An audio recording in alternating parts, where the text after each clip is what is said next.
it goes right, it's a slice. If it goes left, it's a hook. If it goes straight, it's a miracle. This is Out of Bounds. If it's happening in the world of golf, we're talking about it. Coverage, debate, discussion, pro golf and local golf. Let's do it. This is Out of Bounds. And here are your hosts, Nate Sharman and Josh Durso. All right, what's going on, everybody? Welcome back to the Out of Bounds podcast. It has been a couple of weeks, but Nate and I are back with another episode. Biggest news, Nate, of the golf week this week was, of course, Tiger Woods being spotted out in the wild. Holy crap, right out of the blue, too, for us up here in the Northeast. We're fixated on that Bills game on Monday night, right, where they lost terribly to the Jets, right? And then Tuesday morning, waking up and licking our wounds, right, us Bills fans. And then all of a sudden, out of nowhere, East Side Golf, which is something I haven't heard of. It's like kind of like an apparel line and a little bit of a different golf brand there on Instagram, goes live out of nowhere. And all of a sudden I'm scrolling through my Twitter, now X feed, and I see Tiger Woods hitting balls at the Liberty National Range. And that's just shocking, right, Josh? It's not something I was expecting on a Tuesday morning, but he was there, taking not any full swings. He hasn't taken any full swings yet. We want to make that clear. Just taking some half swings and, talking with the crowd, seemed to be in good spirits. He was there because his foundation, the Tiger Woods Foundation, is hosting an event, the Nexus Cup, I believe it's called. And so he was there at the range with Will Zalatoris and Ricky Fowler. Josh, not sure if you had a little bit of time to watch that live, but wasn't really much in terms of golf. They did ask me a few questions. They talked about a few stories. Tiger talked about how he met Darius Rucker back in the day and some other different stories, had some good laughs, and we're kind of chopping it up before that charity event golf tournament. But really great to see Tiger Woods, even if he's not taking full swings at the range. Great to see him out there. Great to see him participating in golf related activities. Yes. And it wasn't anything too high stress, which was kind of fun too. There was nothing where he was focusing on hitting these 70-yard dialed way and range wedge shots or anything like that. Just kind of chopping it up and really being low stress. So that was kind of fun to see.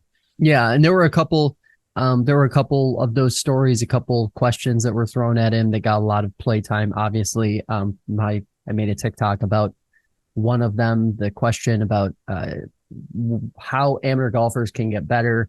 He very quickly responds, "Don't watch YouTube videos and go beat balls." I won't rant again about that. But I think the thing that stood out to me is every time we have one of these Tiger spottings, we instantly see he's going to win another major, just immediately, like without any actual evidence, without anything that actually says that he's ever going to be able to swing a golf club like that again. And it continues to be almost like a caricature of like a golf fan. It's a bad look for golf at this point, I think, honestly. Like I'm as big a Tiger guy, grew up absolutely like just loving the guy on the golf course, idolizing him on the golf course, but like, to look at that man today and to see like serious people entertain the idea that he win another major just feels very unserious and makes the whole space look a little wacky. Yeah, I'm not too sure about that, Josh. I do think it's hard to count out a guy like Tiger Woods. If his name is in the field at, say, the Masters, then there's a good chance that he's going to contend, especially on Sunday. Look what he did in 2019 coming off that injury. Came through and won that tournament. So I don't think it's absolutely outlandish to say he could win another major. It's probably not going to happen at this point in his career, but I have a hard time saying 100% no shot he ever comes back and wins. 100% no shot. He's never going to win another major. I mean, the catastrophic leg injury that followed 2019, I would say if he had that same body that he had when he won the Masters, I would say that there's a chance. But yeah. I mean, he basically he's like got one leg more or less. Right. Do you think he plays at all on the PGA Tour or any sort of event? Oh, I think he'll play majors. I mean, I think we'll kind of see what he did the last few years. Do you think he plays in the 2024 Masters? That's a good question. It kind of, if he's taking half swings now, it at least seems feasible that he play. But I think the Masters would probably be the one that he may entertain. I think there's a good chance that as we see the PGA over the next several years move to warmer climates, I think there's a good chance that we see him play more of those. Yeah, that's a good point. I think he definitely plays in the PNC with Charlie. Oh That's yeah. in December. Yeah. Last year he played in it too, and they took a cart. If infamously remember him and Charlie kind of hobbling around that golf course as Charlie had that ankle injury right before it. But I think the next time we'll see Tiger will be in December. I don't know if he'll play in the Masters. I like I said earlier, I don't like counting Tiger Woods out of anything because we've seen what he can do. But I think he definitely plays in the PNC. He'll probably take a cart again. I think that's only a 3-day event, and it's kind of more so hit and giggle, especially if Charlie's playing well. Tiger can take some swings off too, so that'll be fun to watch. Yeah, and just one last thing on this Tiger point. We cannot sit here. Golf media, golf fans, diehards cannot sit here and say professional golf is deeper than it ever has been and stronger than it ever has been. And also say a Tiger Woods on one leg in his between age of 48 and 50 something can seriously win a major. Like both of those things cannot be true at the same time. And that's where it breaks for me. So that's why I have as strong a feeling about Tiger Woods not winning as I do, because if he did win a major, the whole idea that the fields Tiger was playing against in the early 2000s or mid 2000s were significantly weaker than they are present day goes straight out the window. Yeah. You just can't say it. So that's where that is. You know who also was awesome to see? Will Zalatoris. Yeah, it was cool. Like that? It was awesome to see Willie Z up there swinging. He was taking a little bit more aggressive cuts than Tiger. So I would think that he'll be back in 2024. The tour needs him. He's a really, really good young budding star, right? So I think Willie Z will be back in great form too. Hopefully that back can hold up for him and he doesn't have to deal with that throughout his career. Yeah, I mean, you'd like to think that by him taking essentially a year off, that he really did himself all the favor in the world and made the right move.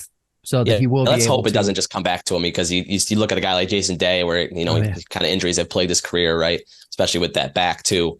So hopefully, cross our fingers, knock on wood, whatever you like to do for your luck, that Willie Z will be here for the next 20 years. Absolutely. Let's talk Ryder Cup. We didn't do an episode last week, but we found out who's going to make the European team. Walk us through who we've got, and then we've got a couple debate questions here to get into. Yeah, let's talk about it. The automatic qualifiers: Rory McIlroy, Jon Rahm, Victor Hovland, Matt Fitzpatrick, Tyrrell Hatton, and Robert McIntyre. They do a little bit of different method for their automatic qualifiers. They have two separate lists. They have a World's point list and a European Tour point list. It's a little bit different than Americans, just to have that one big list. And Luke Donald took his captain's picks also while we were out last week. Tommy Fleetwood, Justin Rose, Shane Lowry, Sepp Straka, Ludwig Aberg, and Nikolai Hoegaard. Wow, some differences there, especially towards the end with that Nikolai Hoegaard name. I want to start with Shane Lowry though, Josh. Do you think he's done enough to make the team for the Ryder Cup? He has one top 10 and 18 PGA Tour starts this past season. He's been really good at cuts, 15 of 18, and no top 10s on the DP World Tour in 9 starts. So not really in contention very much, Shane Lowry. He definitely likes to stay around for the weekend, does pretty well in cuts. What do you have to stand on the Irishman, who's going to be on the Ryder Cup team in Rome? You know what? I think this felt a bit like the JT pick, and I know this isn't like the perfect comparison, but it feels like the guy that you pick for what the non-tangibles that he brings to the table, the things that you can't see necessarily. Sure, his game is definitely not where it was a couple of years ago, but he's not bad. He's still around. He made the FedEx Cup playoffs. To me, it almost looks like this was more about keeping kind of bits and pieces of that historical nucleus together. Like a Rose Lowry combo kind of feels like a couple guys that outside of your top 6 automatic are kind of like leaders. Right. And they ended up taking, two 21, 22-year-olds in Aberg and Hoegaard. So you got to have a little bit more of that calming presence, right? And with the names like you mentioned, with Justin Rose and some other names that haven't been there. So I think it definitely compares a little bit to that JT kind of thing. You got to have that calming presence, right? So what's interesting with the European team is they've gone so long taking a guy like Ian Poulter, who historically hasn't been the quote unquote best golfer, right? And over in Europe, but he's that kind of villain presence. And, Europe needs to kind of reestablish that with Ian Poulter kind of aging out. out of the Ryder Cup. So I think it's a good pick at the end of the day by Luke Donald. He took a little bit of heat for it. He took a lot more heat for what we're going to talk about next with Adrian Meronk. But I think it's still a good idea at the end of the day. Yeah. And, that's kind of like, I guess the real debate is, did Meronk get snubbed? I think the answer is yes. On his reaction, I think was really interesting because you compare it to Keegan Bradley's reaction to not getting in, and Adam was much more stuck to his guns and tied to his convictions. He felt like he played well enough. I think most people agreed, like even compared to Keegan, he did play well enough to deserve a spot on the team. And that just isn't the direction they wound up going. And, it's an imperfect system. I think we're always going to have guys getting snubbed if we don't just have a pure point system where you qualify by points and there is no personal individual subjective entertainment of different guys against one another. Right. You got to look at Adrian Meronk. He won this year on the European Tour. And guess where they played, Josh? Where? Marco Simone golf course in Rome, Italy. He's won on the Ryder Cup course this season. So he obviously likes the course a lot. So that's the biggest, thing that can then really push him. So the 30-year-old, not on the team, 51st in overall world golf rankings, has played well. But definitely a snub in my mind. But going back to that whole Ian Poulter villains argument that I had just a second ago, they don't have any more of these guys like Sergio Garcia or Ian Poulter, like I said, have aged out of the Ryder Cup. So they need to kind of find a way to get players like Ludwig Aberg possibly, or Nikolai Holygaard, these younger 21-year-old, 22-year-old players to become these villain and annoying presences for these American golfers that we've seen for the last 20 years. Ian Poulter has never been the best golfer on the golf course, right? But he can get up for the Ryder Cup, and he's had some really heroic sportive spots in the Ryder Cup and some wins that, he wasn't maybe not the best golfer on paper in those 12 players in the Ryder Cup, but he's there for a reason. So maybe if they can get a guy in their young 20s, like Holygaard or Ludwig Aberg, and kind of form them into that villain presence, that's what the European team's going to need, because they haven't had the best golfers in the world. We're taking a look at the other side of the coin on the American team. We've had a guy like Tiger Woods, who is the best golfer to ever touch a golf club in the world, right? So in the world, in the history, we could talk about that another day if someone has a differing opinion there. But, definitely not the best golfers in the world, but how they've been able to kind of morph those, villains on the European side has been huge. And if they can find a way to get Aberg or Holygaard into one of those sort of mold, that's going to be big for their team moving forward. How do you feel about Team USA's odds now that we actually know? We haven't done a show since we've known who is actually going to make up Team Europe. How do you feel about Team USA's odds at this point? Give me Europe. I just think it's so hard to go over there and win. It's just, golf is such a game where you play at your home side and the American side, and playing European golf is so much different, right? It's just so much of a differing opinion, especially golf more than other sports. Other sports, if you take a look at a hockey rink, the dimensions are the same, right? The way the puck bounces off the boards might be a little bit different. But at the end of the day, golf courses are totally different, right? Especially with how they play over in Europe too, when the wind can be whipping and stuff like that too. So I think the European team is going to come out with a victory at Marco Simone here in a few weeks. I've kind of stayed with my guns there. How about you? I know you've famously said a couple weeks ago that the Americans are going to mop them up. I know you've come a little bit down from that take. Where you landed on that one? You know what? I kind of feel a little reinvigorated by it. I've been doing some research on the golf course, and it isn't your typical European golf course. No, it's not. Yeah, you're right. This looks and feels very much like, I see some Bay Hill comparisons, which I think plays into Team USA's hands. And also, I'm just going by like recency bias wins for me. We were very quick to say that Scotty Scheffler, the way he's putting right now, is a liability. But we also need to have that same energy when it comes to Rory, who got into contention and once again couldn't get it done this past weekend. Matt Fitzpatrick, who was in contention a couple weeks ago across the pond, couldn't get it done. John Rahm, who pretty much has been absent since the middle of the year. He really hasn't played that well on the tour or over there. I don't see where this great advantage exists for Team Europe. I mean, if Team USA comes out and just plays like hacks, I guess it's possible. I actually feel more strongly, I guess, about guys like Sepp Straka or Ludwig Aberg on Team Europe than I do about Rory or Fitzpatrick at this point. Hovland, of course, is the probably Team Europe's best player. I would argue right now that he is their best player. Yeah, he's playing the best, that's for sure. I mean, I don't know about best player, but he could be right up there. It's definitely arguable. I believe that. And here's the other thing too, that is, for as much talk as we have, or there has been, about Scotty Scheffler's poor putting, Rory McIlroy from like 115 yards in has, for being one of the 5 best players on the planet, has just become really bad at those golf shots. That is where his game falls apart statistically, and when we see it coming down the stretch. So I don't know if, like, I think all of these different pieces come together, and for me, that's why I still feel very good about Team USA's odds.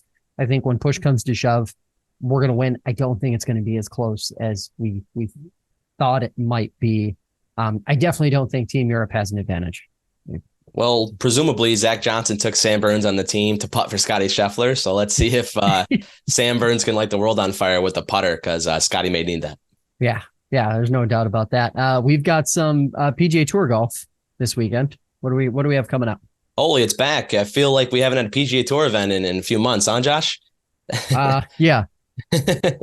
Well, we had a couple weeks off. We're back in the PGA Tour fall season. I guess it's not totally a new season technically, but the fall season starts with the Fortinet in Napa, California, also known as the Max Homa event. Famously chipped in last year to win this one. He's won the last 2 years. Can he have a three-peat, Josh? I guess that's my first question. What do you think? Maybe. I guess, it's not a super strong field. We're going to see Justin Thomas, obviously. I would like to see Max win. It'd be great. I think that would be great motivation for him heading into the Ryder Cup. And it would also just be cool to see him win, because, we like it when Max Homa wins. He's a fan favorite out in California. Obviously, it's a great place for him to win. California boy. So we're talking about the signature events so much next season with some no-cut events and stuff. Break us down the PGA Tour season construction that'll start next year for some of us that are not really sure what's going on with all this PGA Tour live stuff. Everything's changing so much. Yeah, so obviously a lot of emphasis on these fall events because of the implications. So fields of these signature events are going to be between 70 and 80 players. They are going to be mostly no-cut events. So how are we going to get to 70 to 80 golfers? So you're going to have the top 50 in FedEx Cup points from the 2022-2023 season, plus the next top 10 finishers in the fall series, plus the swing 5, or what the PGA Tour is calling the swing 5. So they're your top point earners from the most recent non-signature events. So for each signature event, there's like 3 non-signature events prior to it that will be kind of counted in like a 3 event grouping of points. So if you are the top points getter in 1, 2, 3 non-elevated events that lead up to a signature event, you will be getting into the signature event that follows. So there'll be 5 of those. So basically you've got like 65-ish right there. You've also got room for the top 30 in the official world golf ranking. And then, of course, 4 tournament sponsors, which is interesting because they can't just put anybody in these events. They have to actually be regular tour members. And looks like they also have to at least be like within some realm of contention to being able to get into these events. So like a tour, a sponsor isn't going to be able to just throw in the 250th best golfer in the world into one of these signature events. So you won't see any of that. But it's interesting because I think the biggest change that people are going to have to get accustomed to, we're still going to have a few cut events. But one of the things that you were frustrated by, Nate, was the fact that these are not going to be cut events like we've seen in the past, where you have a field of 120 or 130 that gets cut down to 65 or 70. These are going to be fields of 70 to 80, more likely on the upper end of that, to get cut down to 50. So we're talking about like the Players, we're talking about the Memorial, we're talking about Bay Hill, those types of events. It's interesting. I think it's going to be very difficult, I presume, for some golf purists, PGA Tour purists who've watched a lot of professional golf over the last, say, like 15 years to get used to this. It's going to feel a lot different, I think. Yeah, but I think it'll work for the common golf fan. I think, being able to key in on 70 or 80 of the world's best players instead of 140 of them is going to be beneficial at the end of the day. Getting all these guys, what we focused on last year was getting all these guys playing against each other at the same time. And I think this is even going to hyper focus that even more. So while I kind of follow myself into a guy that's watched PGA Tour the last 15 years and kind of seeing, this kind of decline in the big field events is a little bit sad to me. I know we have the mind of golf in the forefront here too. And I think this change by the PGA Tour is going to work. Yeah. I mean, if there's any hesitation about it, I think it's answered by the idea that we can more easily get casual golf fans relating to and seeing the same names and thereby create more household names in professional golf.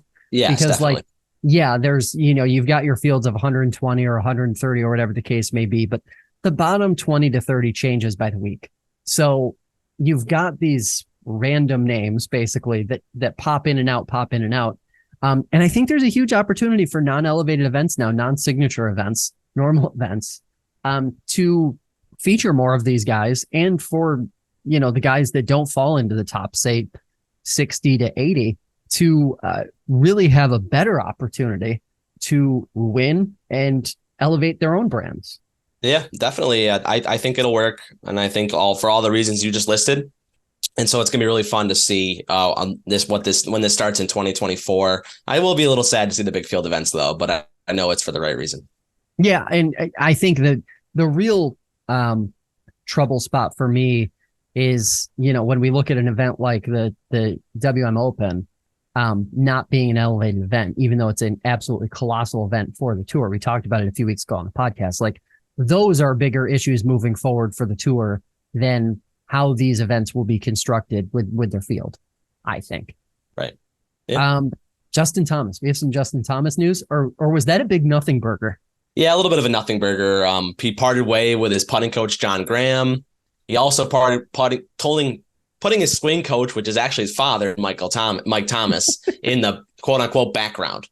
So yeah. I think, like what you said, Josh, just a little bit of a nothing burger. They asked Mike Thomas about it, and he said, "No, he didn't fire me." Justin Thomas just kind of wants to take a little bit of his own swing, right, and kind of put some of the other voices in the background.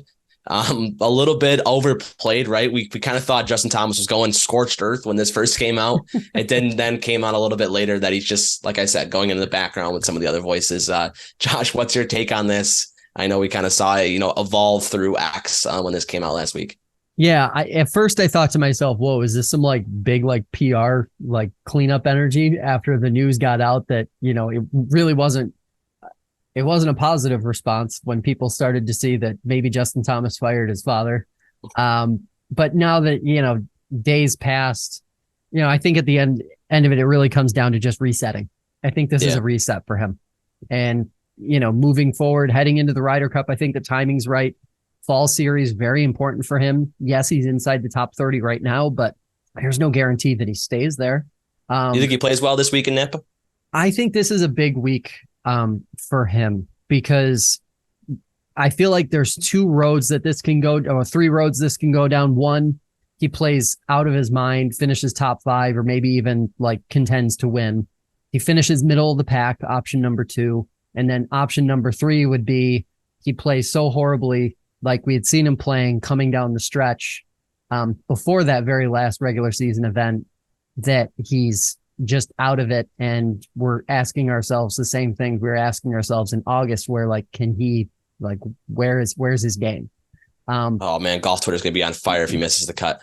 It would be it would be the worst case scenario. No, there's no way he misses the cut. No part of me wants that to happen, because it would literally just be the worst thing in the world for the Ryder Cup team, because I think that would have an impact on the Ryder Cup team. Psychologically, I think Team Europe would all of a sudden feel really good about themselves.